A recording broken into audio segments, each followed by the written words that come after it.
We are actually coming out of that Mass, that Lamb of God's prayer. And how can that be a symbol for faith in the Lamb? We are coming out of the Mass, but out of which Mass? We are not coming out of the Mass which stands for faith in the Eucharist. Instead, we come out to prove that this Mass is not a Mass offered with faith in the Eucharist. If at all we offer a Mass with faith in the Eucharist, we won't sing that song, the charismatic song, which denies faith in the Eucharistic Lord. Charismatic people, I already explained in the last session, how it is against the Eucharistic faith. I need not go into it once again. But we should first understand that if we keep sitting there, then we also become a member in the charismatic renewal. You cannot say that you don't belong to the charismatic renewal after that. Once you sit in a prayer of the charismatic renewal, then it also means that you have offered the prayer. Once you join in their prayer, then you belong to their faith. You need not go and register in a register or something like that. Nothing like that is there. We register ourselves there as and when we do that act. So if whether you do it willingly or unwillingly is not a question. There needs to be an external sign. So your presence there is an external sign to prove that you don't have faith in the Eucharist. This is how people understand it in heaven, on the spiritual world. And therefore, all those who become members in the charismatic renewal are marked with the sign 666. Meaning that these people are Catholics, but a Catholic without Eucharistic faith. So will 666 be marked in someone who is not a Catholic or in some other denominations of the Christian faith? Will they be marked with this mark, say 666? No, there is no need for God to mark them as 666. Because they already baptized themselves in a different denomination and claim that they don't belong to the faith that is proclaimed in the Catholic Church. Therefore, during the judgment day, when God separates goat from sheep, He can easily ask them to separate themselves from the Catholic group. All those non-Catholics come to my left, if God says. Of course, He will not say His left, because as soon as He says left, they will find out that they are going to be rejected and they will never come this side. So, He will just say the opposite there, which would seem as if they will be redeemed before the judgment. It will seem that. So, they will ask them to come to the right of the Lord. All non-Catholics, please come to my right, is what He is going to say. And being happy, because God is calling them to the right side. And right side is a place where He has already promised in Matthew 25 chapter that they are going to be saved. Therefore, they will be very happy and they will immediately come to the right side. Even few people who are Catholics who might also try to come to the right, saying that I also went there once and twice and that and all. They might say something lame excuse and try to come to the right side. Of course, first of all, they will separate themselves from the Catholic group. So for them, God does not need any separate mark. All non-Catholics will come to the right, including Hindus, Muslims, and non-believers. All the people will come to the right. So the problem comes where? To people who claim themselves as Catholics but do not have Eucharistic faith. Here only the problem comes. Therefore, within the Catholic Church, God needs two groups. The group that has to go to His left side and the other group which has to go to His right side. Because both these groups consider themselves as Catholics. But one of them do not have faith in the Eucharistic Lord, which means they have not done this new covenant or made this covenant or agreement with God. So these people who have not made agreement with me should go to one side, is what God should ask them to do.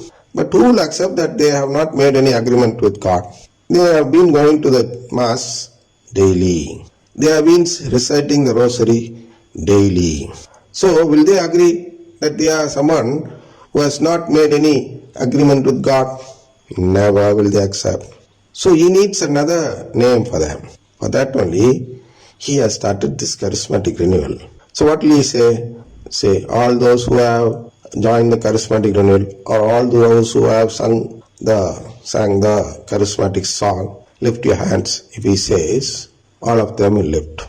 And he'll ask these people to go to his right, and only few people will remain in the left. Who are these people? Only people who have come out of the mass when this song was being sung. These people will be marked with the sign as lambs or sheep. So all those who have been marked as lambs come to the left and others go to the right, and God can easily separate if at all he has his charismatic renewal. So charismatic renewal separates them. This is all what we saw already. The number, till the 9th and 10th question explains clearly that God is not doing any injustice to anyone. So to separate these people, there is no injustice, because he has to deceive the deceivers. So these are the deceivers who do not believe in the Eucharistic Lord, but keep saying that they are believing. That is a deception. That is a lie. They keep deceiving the Lord, deceiving the situation. They keep remaining in the church itself. So to separate these people, to deceive them, he has to do something. Even if such deceiver is a religious person who has consecrated her life for God's family by sacrificing a married life through celibacy, he is a deceiver. See, even religious people, what I mean to say here is that you may think that you have consecrated your life for God's family, but as long as you don't believe in the Eucharistic Lord, and as long as you don't express that in your action, you may have faith within your heart. He does not judge according to that. He judges according to what we do, the action what we do. For that he gives another parable where our master has 2 sons, and to one he asked to go to the field, the eldest one of course. He says that, the eldest son says that he will go but does not go. And to the second one, when he asks him to go to the field, the second one says that he will not go, but he goes. This paranoid will be knowing. But what to infer from it? What is the interpretation we get from it? The action is important and not the words which we utter from the mouth. It is the heart of one. What is inside the heart is revealed through his action. Words alone will not express what we have in our heart. So, whether one works for the family of God or not is not decided according to what you say, but it is being decided according to what you do. That is why it is better to come out of the mass when it becomes a mass of the charismatic renewal. Because God does not see what you say or what is inside your heart. He knows what is inside your heart, of course. He knows what is inside your heart, but still He will not give you that right to become a member in His family if you don't do it in your action. He knows very well that you love Him in your heart. He wants you to express it outwardly in your action.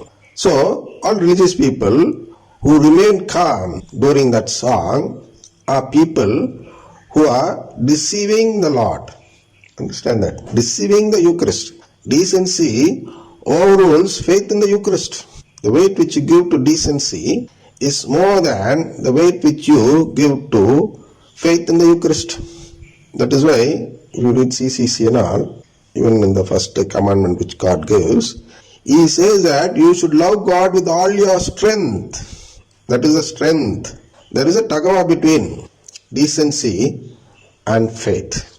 And when you sit inside seeking decency, then it means that the decency team wins and Eucharistic faith fails.